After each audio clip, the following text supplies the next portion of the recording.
prosseguimento à biografia de Abdoral Fernandes, trabalho do meu grupo, nós começamos a partir de então a caminhar para o fim do livro. Nesse ponto, nós falamos um pouco sobre algumas das viagens missionárias empreendidas por Abdoral Fernandes. Uma delas foi em rumo ao sertão. No ano de 1949, ele se empenha em uma viagem juntamente com um dos seus colegas de ministério chamado Davi Lopes, que era também estudante do Instituto Bíblico. Essa viagem tinha aproximadamente 50 léguas de distância, mas mesmo assim, eles colocam isso em seu coração a alcançar os povos daqueles lugares mais distantes. A primeira pernoite deles é na cidade de São Pedro dos Cacetos, onde eles realizam o primeiro culto dessa viagem missionária, na casa onde eles se hospedam. Em seguida, eles se direcionam à cidade de Grajaú, onde eles são marcados pela hospitalidade do povo daquele lugar, que os recebem calorosamente e de uma forma extremamente honrosa. A partir de então, eles começam a encontrar algumas dificuldades no caminho das viagens, como, por exemplo, muitas ladeiras, caminhos pedregosos, compartilhar o mesmo caminho que algumas boiadas, também brejos e algumas vegetações difíceis de se enfrentar. Mas mesmo assim, eles prosseguem na viagem e eles chegam ao povoado Realeza. Nesse povoado, eles são recebidos pelos irmãos Ezequiel e Custódio, que recebem eles de uma forma bem típica do sertanejo, com uma mesa farta e com os filhos ao redor da mesa, para cantar hinos ao Senhor, meditar em sua palavra e orar de forma grata ao Senhor por aquele momento. Os filhos do irmão Ezequiel e da Custódia eram muito letrados, embora estivessem naquele lugar ainda tão difícil. A maioria deles era alfabetizado. Dois dos seus filhos, chamados João Pedro e Olga, estudavam também no Instituto Bíblico, e uma de suas filhas, chamada Ana, tinha grande aptidão de memorização. Já havia memorizado grandes trechos do livro Os Lusíadas de Camões e estava se empenhando em memorizar largas porções do Novo Testamento, para que mesmo em sua velhice, quando de repente ela fosse acometida por cegueira ou algo assim, ela ainda pudesse meditar na palavra do nosso Deus. A seguir, eles se dirigem à Serra da Cinta, onde são hospedados pelo senhor Francisco Bonifácio, que também realiza um culto para vizinhos e amigos, e ali recebe a presença de algumas pessoas. No caminho para a próxima cidade, eles encontram o rio Grajaú extremamente cheio, transbordando, o que dificulta claramente a passagem deles. Então, eles decidiram improvisar uma ponte com um galho de cipó. Colocaram ali essa ponte improvisada e passaram a cavalo até o próximo lugar. Chegaram então à casa de Dona Josefina, uma das poucas casas ali, e uma casa extremamente simples, de palha. Lá eles passaram 2 noites e 1 dia, e no momento que estiveram lá, eles se destinaram a pregar o evangelho àquelas famílias, às pessoas daquela comunidade, falando de Cristo em tempo e fora de tempo. Embora ninguém ali tenha publicamente confessado a Cristo e sido convertido. Eles voltam para a Barra do Corda, e quando eles chegam lá, a esposa de Abdoral, Lídia, que estava grávida quando eles saíram em viagem para o sertão, já havia tido a filha mais nova do casal até então, que era Ana Gláucia. Ela já havia nascido há 4 dias. E então ele chegou recepcionado com muita alegria. Já no ano de 1968, o livro narra outras viagens.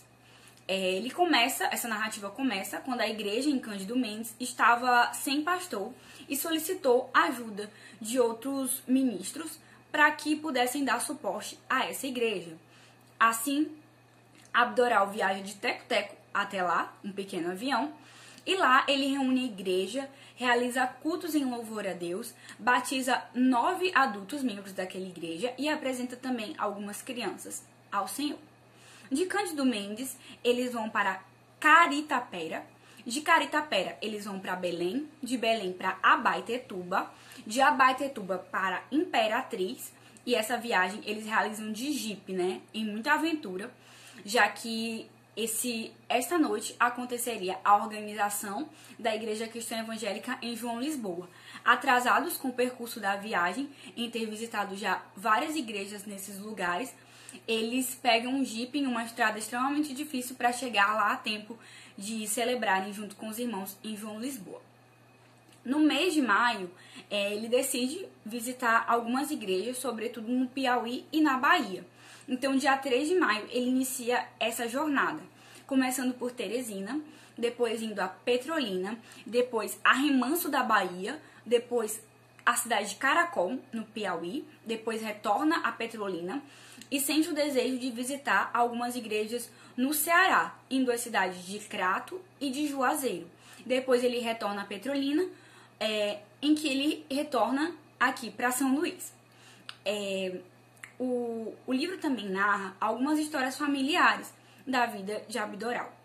2 fatos que marcaram a vida dele de forma negativa, que veio trazer muito sofrimento para ele, foi a morte de seu pai, em seguida a morte de sua mãe. O seu pai, no dia 20 de maio de 1968, adoece gravemente e ele recebe a notícia quando está na estrada e encontra um amigo seu, caminhoneiro, que lhe diz que seu pai está muito debilitado e acamado e que ele precisa correr para chegar a tempo, mas que devido à estrada ele provavelmente não conseguiria chegar a tempo de ver o seu pai vivo. Então ele contacta com um amigo seu da missão presbiteriana que tem um pequeno avião, um chamado Teco-Teco, e chega lá a tempo, chega lá às 11 horas. Porém, já encontra o seu pai em estado de coma, que vem a falecer às 3 horas da tarde. Abdoral foi quem conduziu a cerimônia fúnebre e muitas das pessoas que ali estavam e que respeitavam a memória daquele homem estavam lá também para prestar as suas homenagens. A sua irmã, a irmã de Abdoral, canta naquele funeral o hino chamado Campainhas de Ouro. A sua mãe, após 5 meses, chamada Vitória, vem também a falecer. Devido ao fato de ter ficado casada há 60 anos com o pai de Abdoral e de ter tido 7 filhos juntos, ela sentiu muita tristeza e muito pesar no seu coração devido ao seu falecimento. Então, dia 5 de dezembro, ela também falece. A vida dessa família, e sobretudo dessa mulher, é marcada pela sua paciência, pela sua ternura e pela sua dedicação, tanto à própria família quanto ao Senhor. O livro também relata o momento da aposentadoria de Abdoral, já no fim do ministério pastoral. Em 1982, ele é aposentado do seminário, após concluir o tempo suficiente de trabalho. No entanto, somente no ano de 1991 é que ele é oficialmente jubilado da igreja. Ele passou 20 anos servindo na Igreja Cristã Evangélica do Centro e lá foi onde ele despejou a sua vida aos pés do Senhor e a serviço dos irmãos. Ele diz que ele estava sendo jubilado do pastorado, mas jamais, enquanto estivesse vivo, seria jubilado do ministério.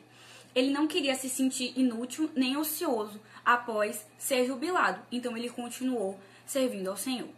Aquela cerimônia em que ele foi jubilado foi um momento de muita alegria que reuniu muitos dos seus amigos, membros da igreja e familiares.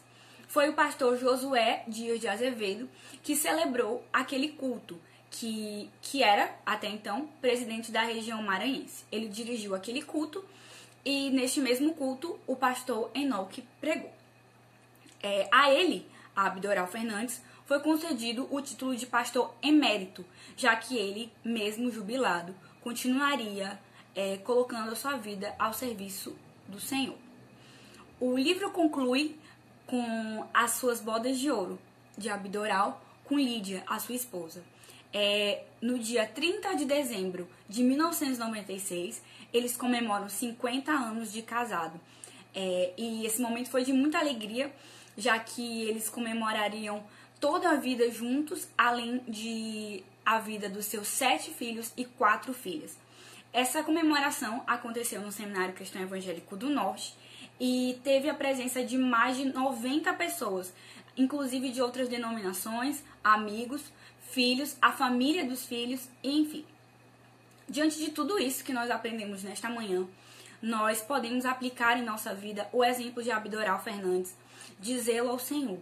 Ele foi alguém que apresentou toda a sua vida, o seu tempo, a sua energia, os seus sacrifícios perante o reino de Deus.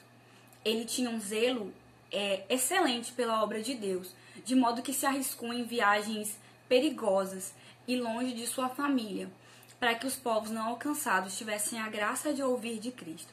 Que assim mesmo seja a nossa vida, que nós possamos nos dedicar ao nosso Deus e que isso possa alegrar de fato os nossos corações, como alegrou a vida do pastor Abdoral Fernandes. Muito obrigada e graças a Deus.